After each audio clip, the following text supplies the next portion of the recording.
자,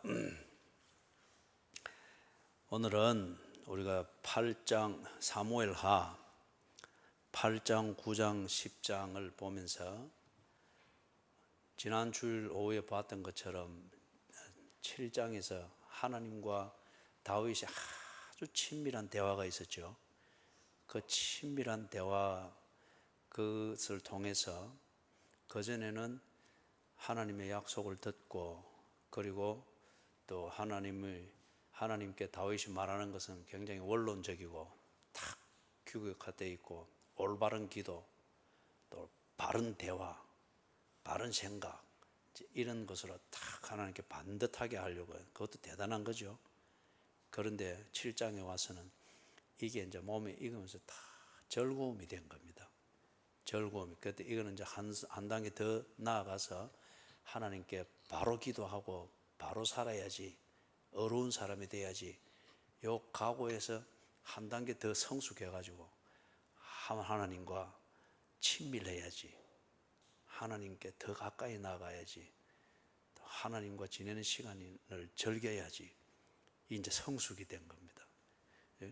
그렇게 되니까 하나님께서 또 이 다윗이 너무 이렇게 기분 좋고 친밀감을 느끼니까 다윗에게 한 약속을 이전에는 좀 다윗이 정신 차리고 안 들으면 잘 모르고 딱딱했다 하면은, 이제는 하나님이 이 친밀감을 느끼면서 아주 분위기 있게, 그리고 이래 복잡하게 생각 안 해도 이게 다 알 수 있도록 말씀해 주셨죠. 7장에서. 그거는 일찍이 하나님이 다윗 이 계열에 약속한 것입니다. 한 것인데, 지금 7장에서 친밀한 이 교제로 다윗이 성숙되는 걸 보면서 그걸 이제 아주 다윗의 몸에, 세포에 샥 새겨지도록 하나님이 말씀해 주신 거죠. 그 대화의 시간이 있었죠.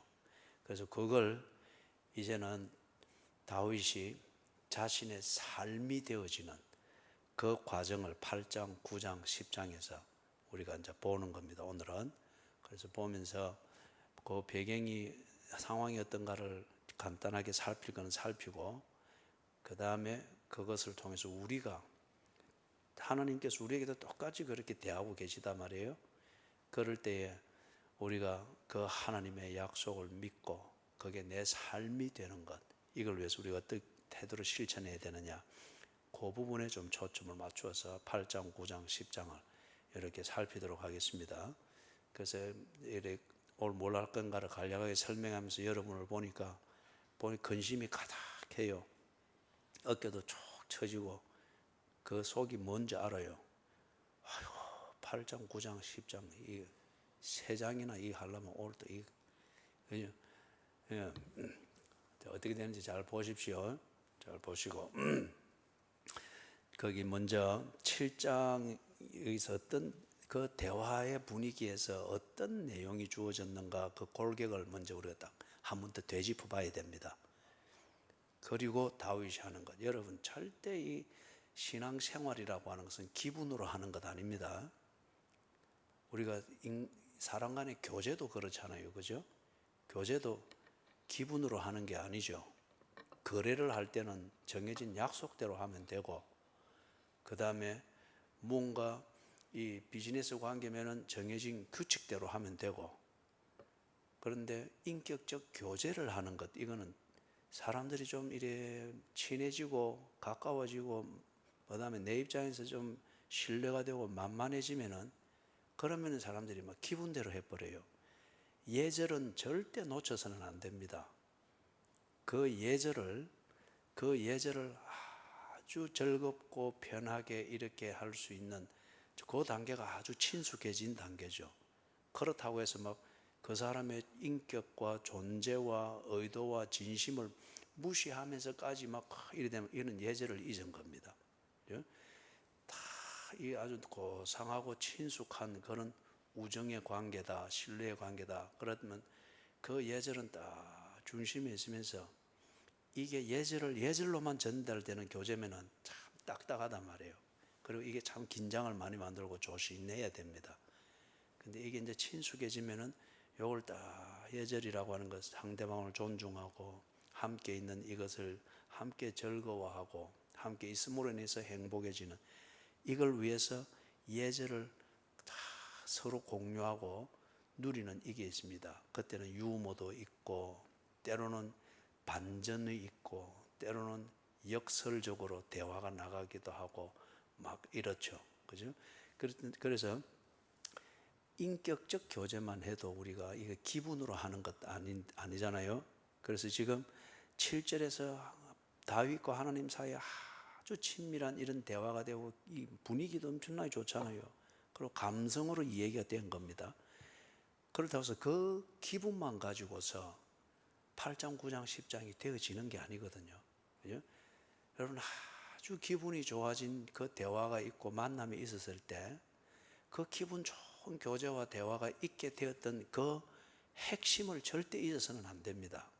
그걸 잊어버리면은 막 좋은 끝에 원수 되어 버립니다.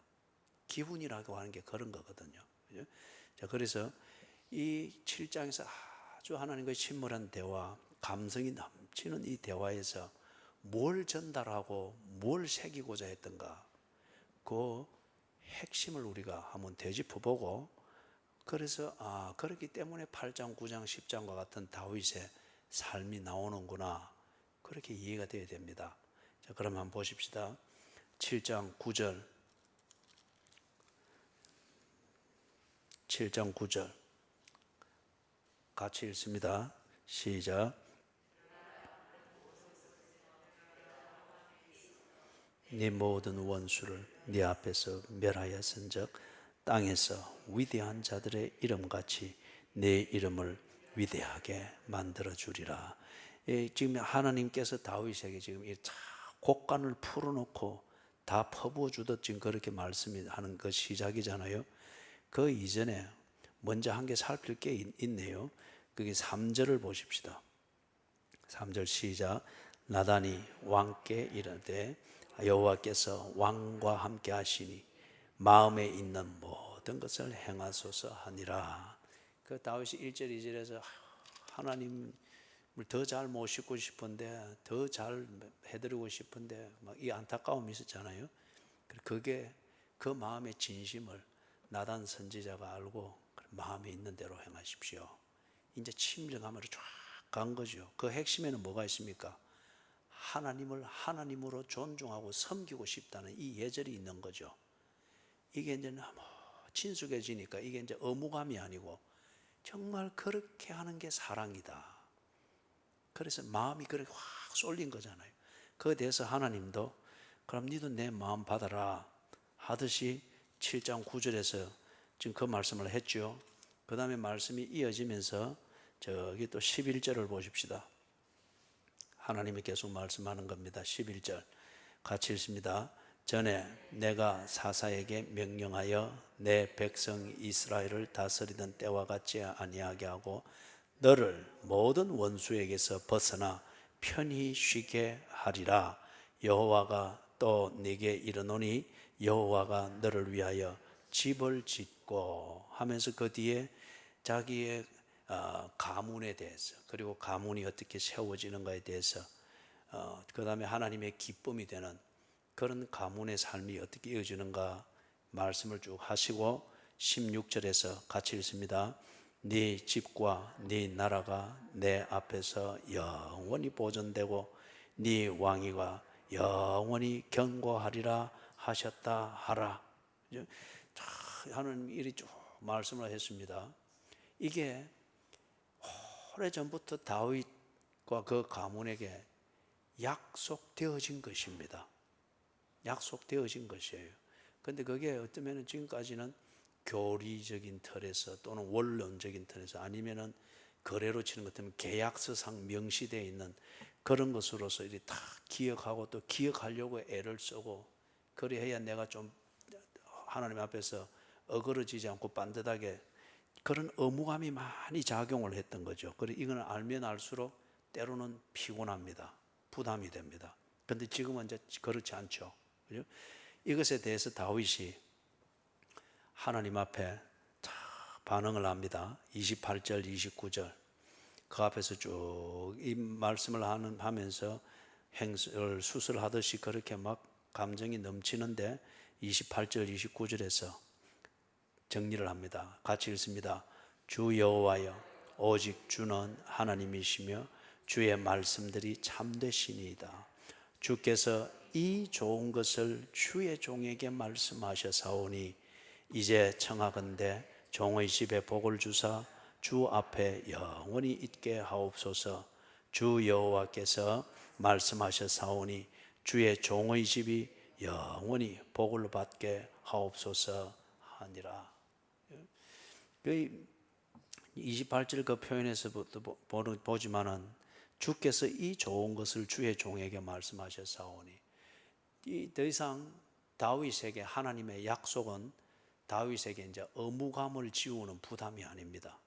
예배절이라 주일 성수해라, 이게 더 이상 부담이 아니고 또는 의무감으로 지키려고 하는 열심, 이게 아니고 이게 이제 다윗에게는 좋은 것이 되었습니다. 너무 좋은 거예요. 그게 담긴 하나님의 마음을 알았으니까. 그래 하면서 29절에서도 이제는 다 이거 뭐 어떤 면에서 대화가 잘 되고 교제가 잘 된 끝에 이제는 무장 해제가 된 것처럼, 그렇다고 해서 중심에 상대방에 대한 예절이 없는 게 아닙니다. 그래 하면서 다 편안하게 하나님의 약속이 내 것이 되었다고 하는 이 자연스러운 분위기와 이 마음으로 하나님께 딱 그렇게 말씀을 드리는 겁니다. 자, 여러분, 여기까지만 이제 딱 되는 것 같으면은 우리도 신앙생활을 하면서 이런 감동과 기쁨과 분위기에 확 젖는 때들이 있습니다.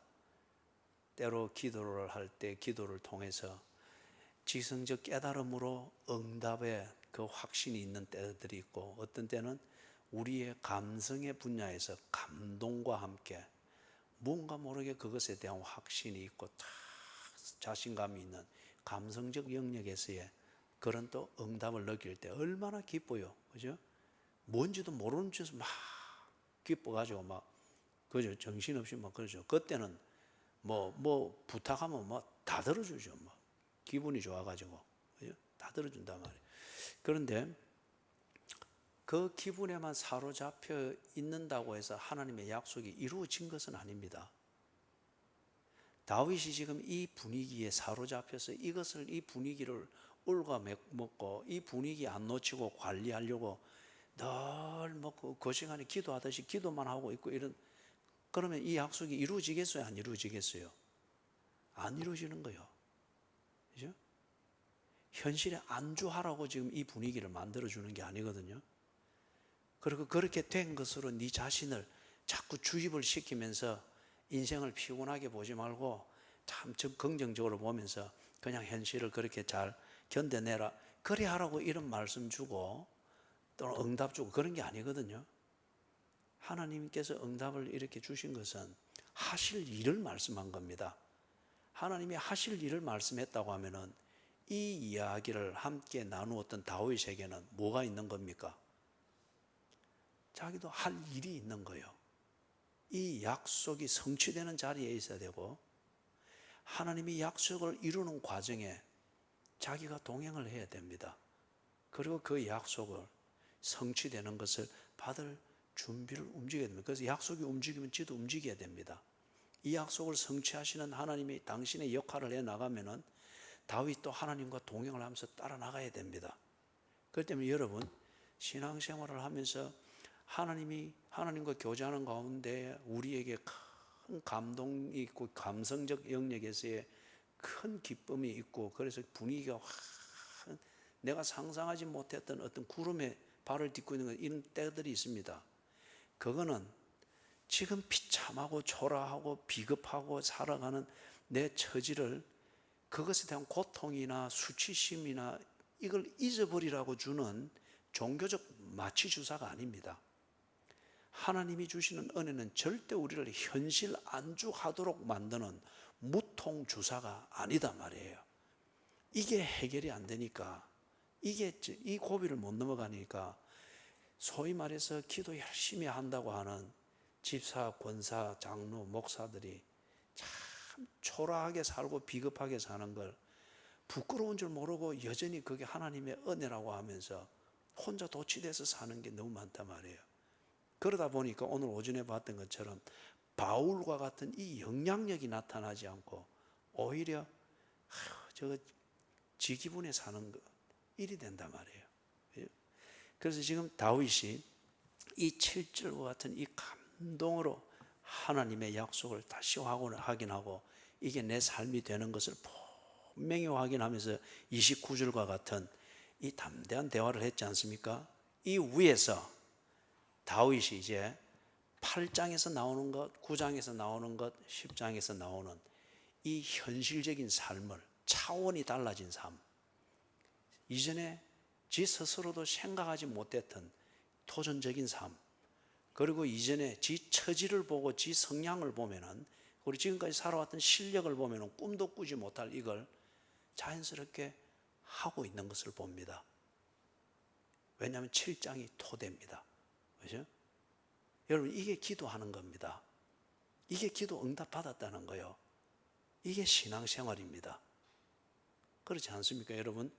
살아계신 하나님과 대화했고 살아계신 하나님이 나를 위해서 일하신다는 응답을 받았다. 그 대화를 나누고 그런 하나님과 교제를 나누는 사람이면 살아있어야죠. 살아있는 자는 도전합니다. 살아있는 자는 목적이 있습니다. 살아있다는 증거는 목적을 이루기 위해서 전진하고 싸우고 몸부림을 칩니다. 그렇죠? 이게 살아계신 하나님과 교제하는 그 신앙생활의 그 본질적인 속성이죠. 그래서 참된 신앙인, 참된 그리스도인, 정말 참되게 하나님과 이런 인격적 교제에 기도를 하는 사람들을 보면은 참 삶에 힘이 있습니다. 그런 사람들 치고 성실하지 않는 사람이 없어요. 그런 사람들 치고 도전적인 요소가 없는 사람이 없습니다. 살아있기 때문에. 그 약속이 나를 살리고 있기 때문에. 자, 그러면은 8장에서는 다윗이 뭘 하는가 이렇게 보면은 종이 지금 눈 뜨고 있죠. 네 지붕이 너무 내려와가지고 좀 오늘 집에 그걸 보면 좀 생각해라. 알았지? 8장에서는 보면은 이제 다윗이 정복을 합니다. 정복을 해서 가나안 땅 전역을 평정을 딱 이룹니다. 여러분, 이거 안 되고는 하나님은 다윗에게 분명히 평안을 약속했잖아요. 그리고 하나님을 향한 지 마음에 품은 소원대로 살 수 있는 자유를 약속했잖아요. 그죠? 그런데 이 가나안 땅이 그게 아주 조그만 부족들이 상당히 많거든요. 그리고 산지가 되다 보니까 이게 아주 그 부족들이 많단 말이에요. 소통이 안 되니까. 이걸 평정을 못하면은 자유를 또는 자유, 평화, 이거는 이루어질 수 없습니다. 하나님께서 그 약속을 하셨다. 그걸 주시겠다. 그러면은 그 평화와 자유를 누리는 이 약속을 이루시는 그 자리에 있어야 됩니다. 이게 다윗은 뭘 했는가? 8장을 보니까 평정을 합니다. 당연히 긴장이 되어지고 타협 아니면은 항복, 이것으로서 우선 살아남는 연명의 수단밖에 안 되는 이런 환경에서는 하나님께서 평화를 주시겠다 하는 이 평화의 약속의 자리로 못 나가는 거죠. 그렇게 해서 전쟁을 합니다. 그리고 이 목적을 위하여서 정복을 하며 평정을 이루어 나가는데 정복을 완성합니다. 그리고 평정을 딱 이루는 것을 봅니다. 사랑하는 여러분, 여기서 우리가 보는 게 뭐냐? 정당한 경쟁을 피해서는 안 됩니다. 정당한 경쟁은 어쩌면 여러분에게 일용할 양식을 주시겠다 하는 하나님의 약속이 이루어지는 통로입니다. 땀 흘려 수고하지 아니하고 먹을 양식을 기다리고 있다. 거기서 그 사람에게 오는 것은 죽음뿐입니다. 그것도 게을러서 굶어 죽는 수치스럽고 비참한 뿐입니다. 그죠? 그 이유 없고 의미 없는 가난에 뚫뚫 말려서 그냥 그래서 종교적 환상에 집에서 지 현실에 안주하고 있다가 그건 수치스러운 거죠. 하나님은 그런 약속을 한 게 없습니다. 그죠? 가난 자체가 수치스러운 건 아닙니다. 그러나 나의 미련함과 무지함과 게으름, 비겁함, 이 결과로서 내가 가난, 이것에 찌들어 산다. 이는 수치스러운 겁니다. 그죠? 이걸 교인들이 잘못되어진 신앙에 편협된 생각을 가지고 이걸 저 높은 곳에 향하는, 그래서 이 내 십자가를 지고 가는 것이다. 이게 참 이 하나님의 복음을 오도하고 가로막는 것이죠. 그죠? 수치스러운 것을 구별하여 수치스러운 것은 수치를 느낄 줄 알아야 됩니다. 그래야 거기서 벗어나려고 하는 빛을 찾고 몸부림을 치게 되죠.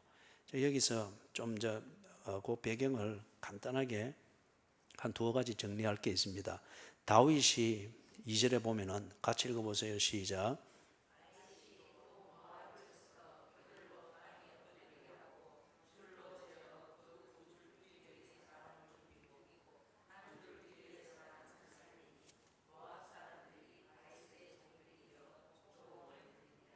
예. 이쪽 줄에서 읽을 때 시작하기 여기서 다윗이 하고 이러는데 다윗이 아니고 다윗이.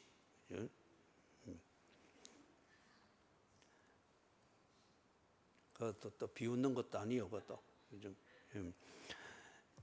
자, 여기 이제 모압을 찾다 하잖아요. 그죠? 그런데 원래 모압하고 이 이스라엘하고는 괜찮은 관계였거든요.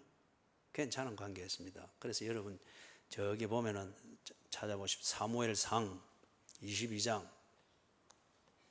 종이는 왜 성경 안 찾노?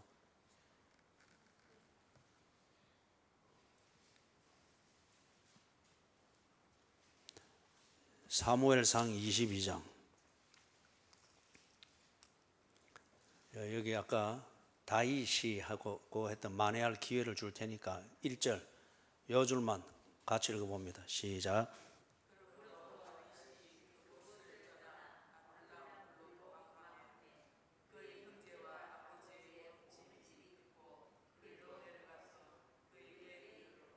야, 그 다음에 이쪽에 오른쪽 맨 가에 줄 비웃었던 그것을 만회할 기회를 줍니다. 2절 같이 읽어보세요.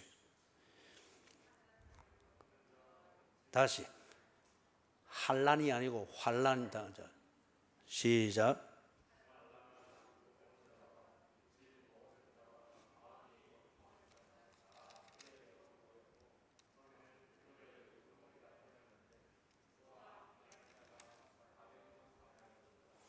다윗이 어려울 때서 이제 사울의 이 위기를 피해서 딱 그 지금 피해 있는데 사람들이 모였고 자기 부모님들도 다윗에게로 왔습니다. 다윗으로 왔단 말이에요. 그 다음에 3절과 4절을 같이 읽습니다. 시작. 다윗이 거기서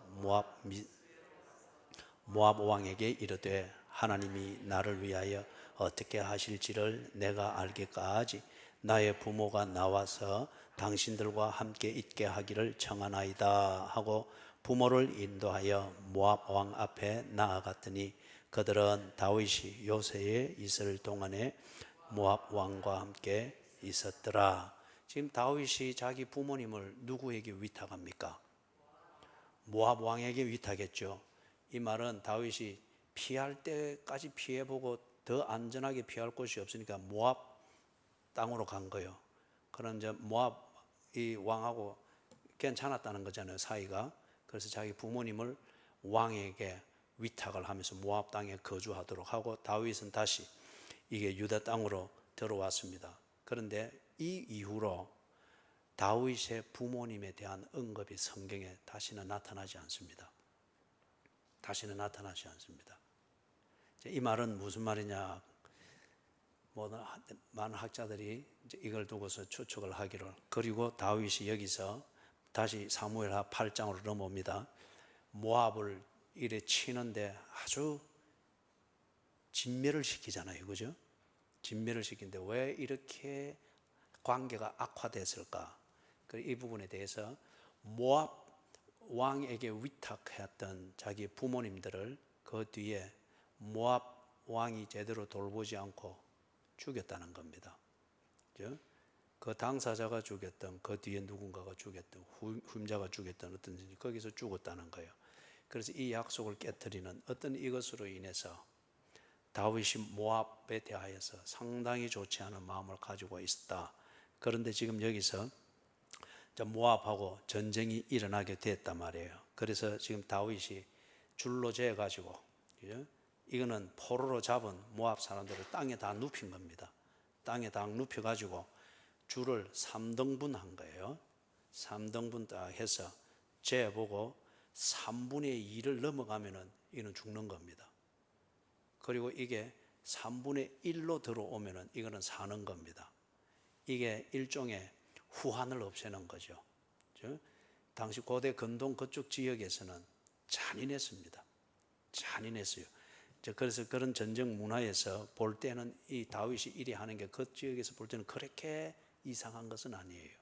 그런데 이제 우리가 볼 때는 아주 이상하고 이게 왜 이렇게까지 다윗이 하나? 지금 그런 연유가 있었던 것을 봅니다. 그 다음에 다윗이 모압에 대해서 아주 그 친근감을 느끼는 것, 그거는 혈 쪽에 있어서 다윗의 할머니가 누굽니까? 오늘 이거 알면은 8장까지 하고 마칠 수도 있어. 이제 아마 진땀 나기 시작하죠, 그죠? 아무 때나 짚어대면 이제 시간이 더 늘어가는 거예요, 그죠? 계보를 쭉 올라가면 라합도 계보에는 있어요, 그죠? 근데 이 다윗의 할머니입니까? 정조 할머니까? 그게 누군가 뭐 룻입니다. 룻. 그죠? 룻과 보아스 사이에서 누가 납니까? 그 다음에 거기서 난 아들이 이새입니다. 이새가 낳은 아들 8 중에서 막내가 누굽니까? 그죠? 예. 다윗이단 말이에요. 그렇기 때문에 보면은 룻이 어느 민족 출신이죠? 모압이잖아요. 그죠? 나오미가 기근을 피해서 유대 땅에서 모압 땅으로 피해 갔잖아요. 거기서 2 며느리를 얻잖아요. 그 중에 한 명이 룻이었고, 룻은 나오미가 돌아올 때, 귀향할 때 같이 왔잖아요. 그리고 보아스를 만나서 아이를 낳고, 그 다음에 그 아이가 또 아이를 낳고, 그게 이새고, 이새가 낳은 아들이 다윗입니다. 그러니까 룻이 정조 할머니가 되네요. 그죠? 그렇기 때문에 다윗이 모압에 대해서 혈족상 친근감을 가질 수밖에 없어요. 그런데 왜 이렇게 되고 전쟁의 대상이 됐나? 그 사건을 봅니다. 그 사건을. 그죠?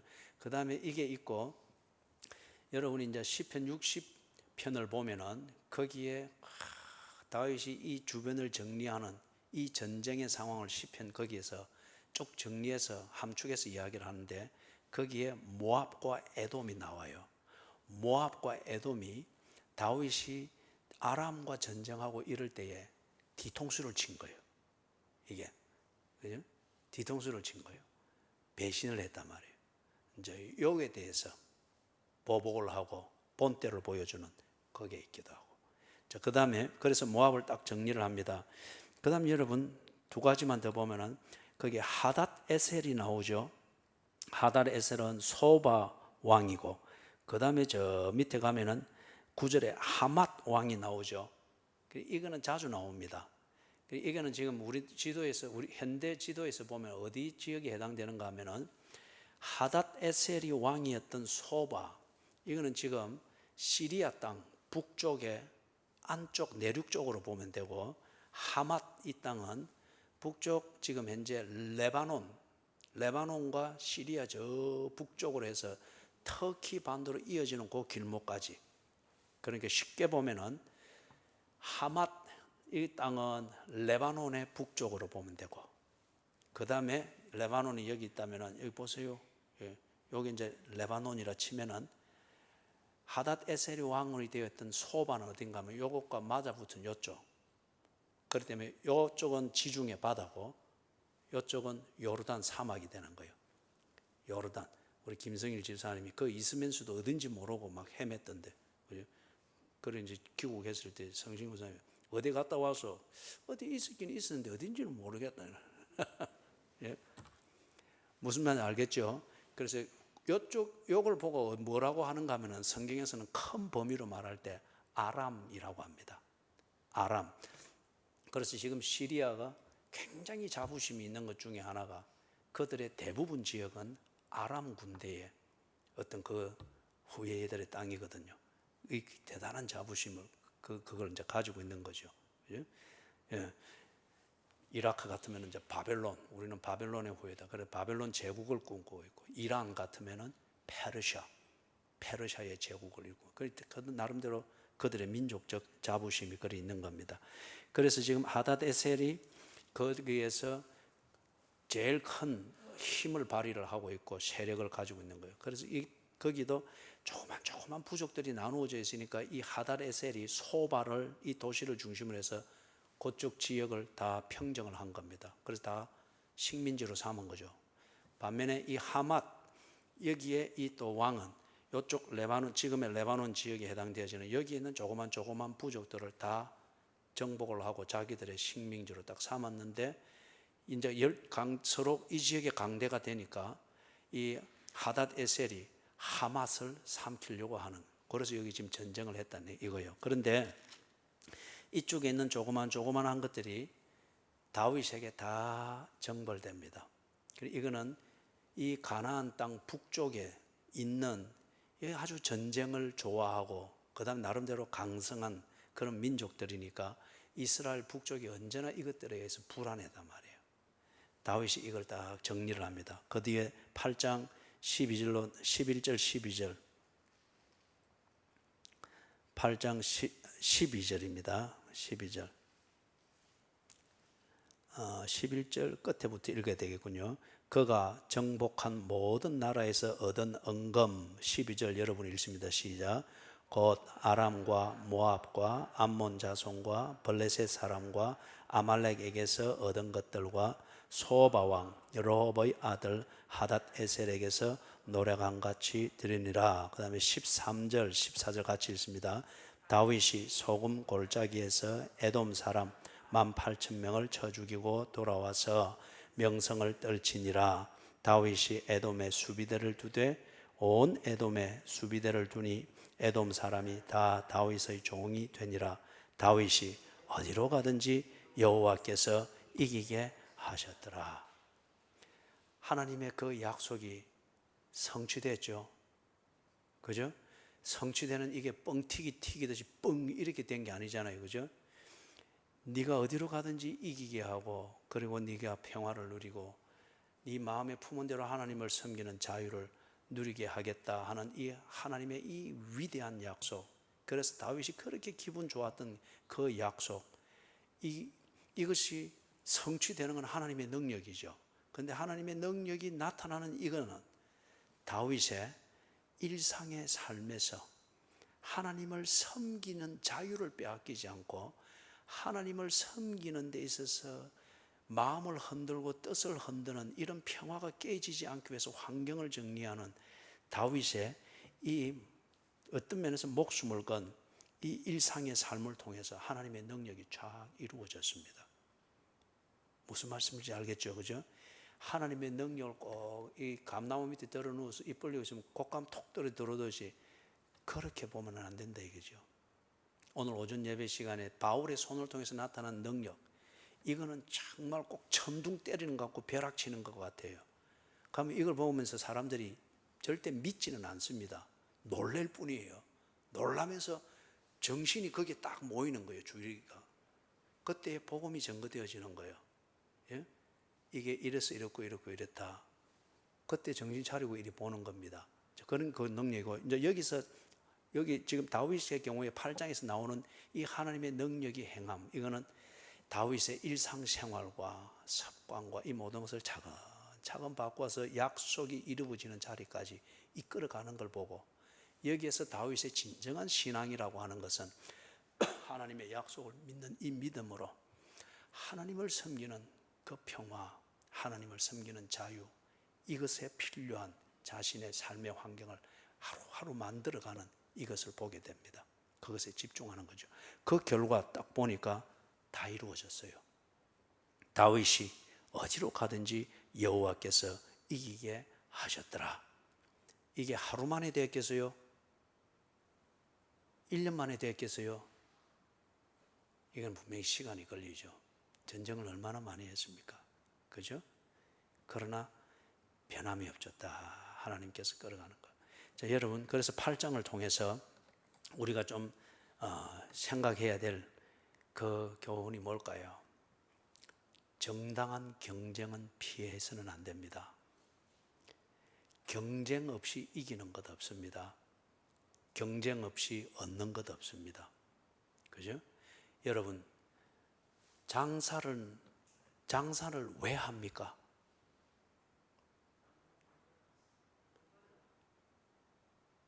돈 벌라고. 그 말이 맞죠, 그죠? 예. 그리고 어떤 분이 장사를 딱 그래 정리를 하기를, 장사는 불법을 행하지 아니하면서 상대방의 호주머니에 있는 돈을 빼내오는 것이다. 불법을 행하지 아니하면서 상대방의 호주머니에 있는 돈을 빼내오는 것이다. 여러분, 이걸 못할 것 같으면은 당신은 장사할 달란트가 아닙니다. 장사한답시고 있는 거 다 퍼주게 됩니다. 예? 또는 거래를 이렇게 하는 거 있죠, 그죠? 계약을 만들고 이렇게 거래를 하는데, 이래 하는 사람인데, 거래를 하면은 마음만 좋아가지고 지껏 다 보여주는 거예요. 지껏 조건들 다 보여주고, 그러면서 상대방으로부터는 당신하고 뭐 시원시원하다 하면서 뭐 딱 해서 계약을 딱 맺는데, 나중에 보면 지는 얻은 게 하나도 없는 거예요. 근데 상대방은 내 거 다 가져간 거예요. 그러면은 당신은 마음은 참 후한 사람인데 그런 사업을 할 제 달란트는 아닙니다. 접어야 됩니다. 그죠? 당신은 어쩌면 자선 사업가가 되든지 아니면은 저 뭡니까? 뭐 그런 거. 그죠? 그래 하시는 게 좋지. 정당한 경쟁. 정당한 경쟁. 내가 가진 달란트에서 이 달란트로 경쟁을 해서 정당하게 이겨서 얻는 것. 이것을 피해서는 안 됩니다. 다윗이 이걸 안 피했죠. 오히려 하나님의 이 분명한 약속을 다 확신하고서 그 다음에 약속이 성취되는 자리를 향해서 정당하게 경쟁하며 나갔죠. 그죠? 그 다음에 여러분, 이 8장을 통해서 볼 때에 자기 자신만 관리하는 것, 현실에 안주하는 것, 이것은 절대 있어서는 안 됩니다. 다윗이 8장을 보면 절대 그게 아니잖아요. 그죠? 그 다음에 이걸 두고서 여러분, 우리가 한편 또 딱 뒤집어서 생각해야 될 게, 정당한 자기 방어는 분명하게 해야 됩니다. 아까 우리 그 거래를 주로 하는 이 비즈니스에 대해서 예를 들었던 것처럼 다 퍼주듯이 언제나 내가 손해만 보고 언제나, 그리고 돌아서서는 후회하고 궁시렁궁시렁 되고, 그 다음에 또 뭐 이래 또 경쟁을 해야 되는 그게 되면은 또 막 양보하고 퍼주고 막 이래 하고, 해줄 게 있지. 그죠? 해줄 게 있지. 해주는 것은 왜 해주죠? 얻어야 될 것을 얻기 위해서 해주는 겁니다. 이게 거래지 않습니까? 그죠? 근데 내 자신을 지키지 못하면서 자존감, 내가 감당할 수 없는 나의 그 무엇, 이것 없으면은 아무 가치가 없어지는 그 나의 그 무엇, 이것까지도 다 허하면서 다 퍼주고, 아니면은 뺏기되 아무 말도 못하고 이래 허하고 있으면서, 그러면서 이 7장에 있었던 이 감동스러운 하나님의 약속이 성취될 것을 기다린다. 아니에요. 그래가지고 새벽 기도 때마다 나와가지고 하나님 준다 해놓고 와 이랍니까? 나는 와 이러고 늘 질질 울어서 하면은, 이거는 이제 지어낸 이야기예요. 하늘에서 그날 새벽에 손이 내려가고 알밤을 한 대 막 팍 주가지고, 이 덩신아, 이 지어낸 이야기예요. 그죠? 예. 무슨 말이냐 하면은 여러분, 하나님은 분명히 이렇게 약속을 하셨고 그렇게 이룬다고 하나님이 앞서서 움직이는데, 나는 언제나 겁집어먹고 아이고 이러면은 이거 안 될 건데, 이러면 이거 안 될 건데, 이래가 저 사람 기분 상하게 하면 어쩌노. 기분 상하게 하면 안 되지. 그러나 나의 근본적인 것을 잃어가면서 기분 상하지 않게, 이거는 아부입니다. 아부. 그렇게 하고 난 뒤에 당신이 당신을 감당을 못 하잖아요. 그죠? 혼자 시험 들잖아요. 그래, 다윗이 지금 8장에서 그렇게 안 하거든요. 그죠? 그 다음에 한 가지를 더 보면은 이 하나님을 섬기는 그 평화와 자유, 그 7장에서 나단의 선지자 입을 통해서 그리 말했잖아요. 7장 3절에 여호와께서 왕과 함께 계시니 마음에 있는 모든 것을 행하소서 하니라. 그래서 늘 약탈당하고 늘 뺏기고 늘 그 비위를 맞춰야 되는 이 구조 안에서 현실에 안주하고 명맥을 유지하면서 살려고 이리 하면서 어떻게 7장 3절에 있는 이걸 그대로 하겠어요? 안 되죠, 그죠? 이거 안 된단 말이에요. 그렇기 때문에 이 면에 있어서 평화와 자유, 정말 내가 사람답게 살고 내 마음에 품은 이 선한 생각, 이 하나님의 응답을 통해서 받은 이 고상한 내 삶의 목적, 이것을 이루기 위하여서 필요한 평화, 필요한 자유를 이렇게 확보를 하는 것, 그죠? 이게 우리의 일상생활이 되어야 됩니다. 이거는 절대 이념의 문제가 아닙니다. 평화와 자유를 이루었는다. 이래서 뭐 어떤 이념이나 어떤 이론이나 뭐 어떤 그런 어떤 무리들에 섞여가지고 분위기에 젖어서 또는 개모임 한번 갔다 오면 뭐 기분 좋아져가지고 그러면 뭐 평화롭고 절대 그렇지 않아요. 그죠? 그렇지 않죠. 딱 하나님이 약속했다. 뭐 책을 한 권 읽고도 사람들이 그런 평화와 자유를 얻는 자기의 이념을 만들기도 하고 그러잖아요. 그런데 이 절대적인 하나님과 7장과 같은 이 친밀한 대화가 있었고 확신이 됐다. 그리고 확인이 됐다. 그렇다고 하면 그것을 이루기 위한 자신의 일상의 삶의 변화가 있어야죠. 그 평화를 깨는 성격을 고치고 그 자유를 굴종과 비겁한 처신으로 만드는 내 생각이나 사고방식이나 처세술을 뜯어 고치고 그리고 이 평화, 예배 간단히 말하면 하나님을 예배하는 이 평화, 하나님을 예배하는 자유, 이것을 누릴 수 있는 삶을 만들고 환경을 만들고 인간관계를 만들고 이것이 내가 가난해서 안 된다 하면은 이것을 할 수 있도록 재산을 벌고 이게 내가 병들어서 못 되겠다. 그럼 더 이상 병되지 말고 병을 고칠 수 있도록 거기에 대해서 최선을 다하고, 그죠? 그래서 하나님이 약속한 평화와 자유를 얻어야 됩니다. 하나님은 그 일을 하잖아요. 다윗이 가는 곳마다 이기게 하시니라. 안 움직이니까 안 되는 거예요. 자꾸 몸에 붙은 비급함으로 자꾸 처신하면서 평화를 찾으니까 그게 안 되는 거예요. 자꾸 경쟁자의 상에서 떨어지는 것, 그 호주머니에서 흘린 것만 자꾸 주워 먹으려고 하니까 한 번도 이 경쟁의 그 영역, 블루 오션이든지 아니면 레드 오션이든지, 왜냐하면 먼저 먹거리가 하나 탁 생기면은 이것에 대해서 사람들이 먹거리를 먼저 잡으려고 확 달려들잖아요. 우리나라에 제일 많은 가게가 무슨 가게죠?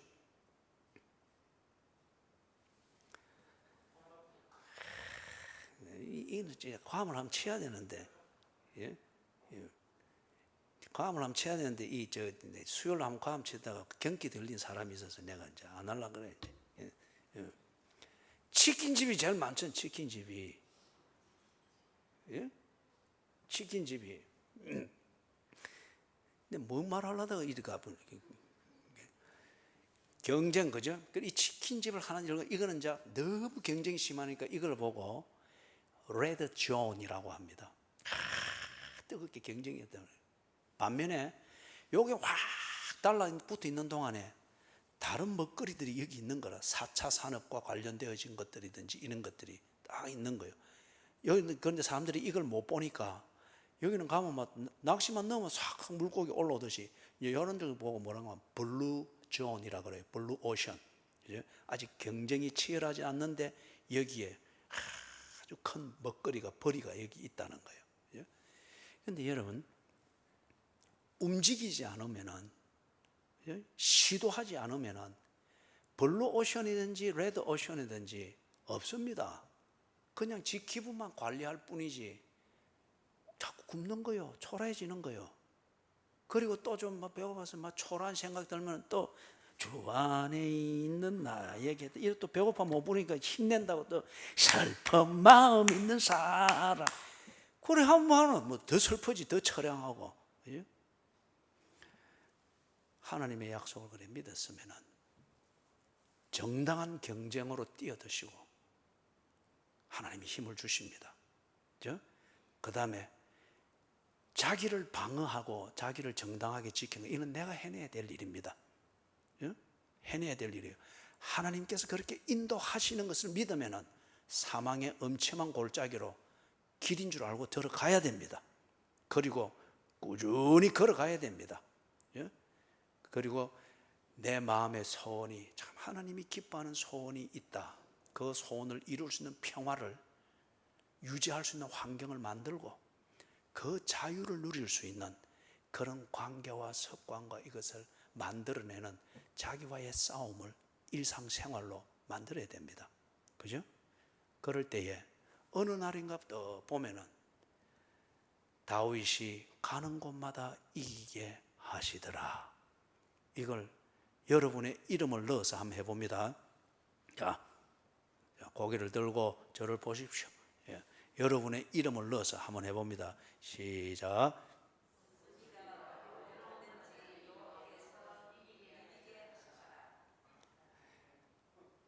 그런데 유일하게 김덕순 집사님 혼자만 이래 여전히 성경 구절을 보고 이래 하는데 적을 안 보는데 어떻게 이길 거요?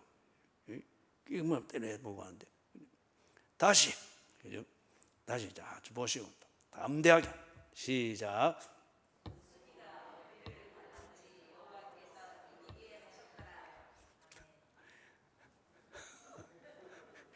김덕순 집사님이 또 지적을 안 당하려고 들었다가 놨다가 들었다가 무슨 말인지 알겠죠? 오늘 우리 8장까지만 하십시다. 내가 오늘 이거 우리 교훈만 짚고 넘어가려고 했는데 그러려고 하니까 너무 이게 일종의 인생 강연이 될 위험이 있어서 배경을 좀 살피면서 이래 하다 보니까 시간이 길어졌는데 8장까지만 오늘은 이렇게 합니다. 골격은 이거예요. 참 하나님이 약속하시고 그 하나님을 사랑하는 것이 어느 정도까지 딱 정리된 사람도 그걸 원칙적이고 의무적이고 어떤 이거는 틀리면 안 돼야지, 올바라야지, 바로 살아야지, 하나님을 잘 섬겨야지 늘 각오와 자기를 살핍니다. 이게 때로는 굉장히 피곤해요. 그런데 여기서 이제 진심이 통하게 될 때 이 예절이라고 하는 이 핵심이 하나님을 그와 교제하는 즐거움에 이런 단계로 친밀한 교제로 다 발전이 됩니다. 친밀한 교제로. 그죠? 때로 제가 교인들하고 너무 친밀감을 느낄 때에 제가 아주 편한 말을 하고 표현을 하거든요. 그죠? 그 다음에 아주 잘 알아듣는다 싶은 사람에게는 아유, 수고했습니다. 이리 안 하고 이것 이 정도 해놓고 뭐 고생했다 그래요. 막 쏘아붙이는 거예요. 그죠? 근데 어떤 때는 보면 그게 내 혼자 친밀감을 느낄지 상대방은 아직도 연약해가지고 아유, 정말 그 은순근사 울라 하더라고요. 우리 목사님은 시큼 바꿔서도 그래 머쓱해요. 이런. 그죠? 아, 그래, 아이고. 그 이제는 잘 알아들어요. 그죠? 무슨 말씀인지 알겠죠? 그죠? 이게 다 하나님과 그게 딱 될 때 더 이상 의무감이 아니고 이것을 예절로 딱 중심에 가지고 있으면서 하나님과 이제는 그 친밀감으로 나아가면서 즐기는 거예요. 즐기는 거예요. 그죠? 그리 될 때 그 기분에 도취되어서 안주해서는 안 돼요.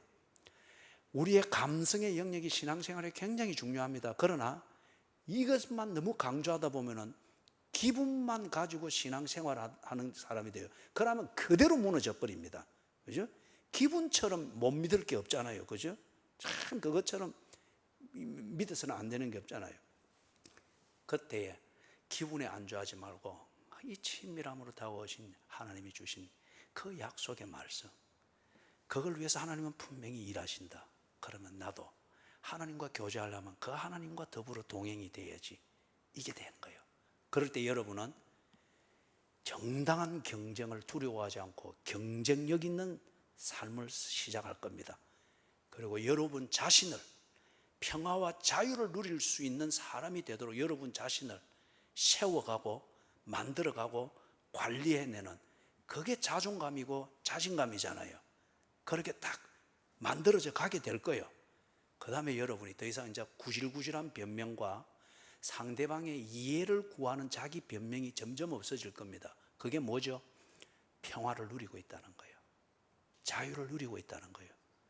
내가 해야 될 것에 대해서 나는 하고 있다, 이겁니다. 그죠?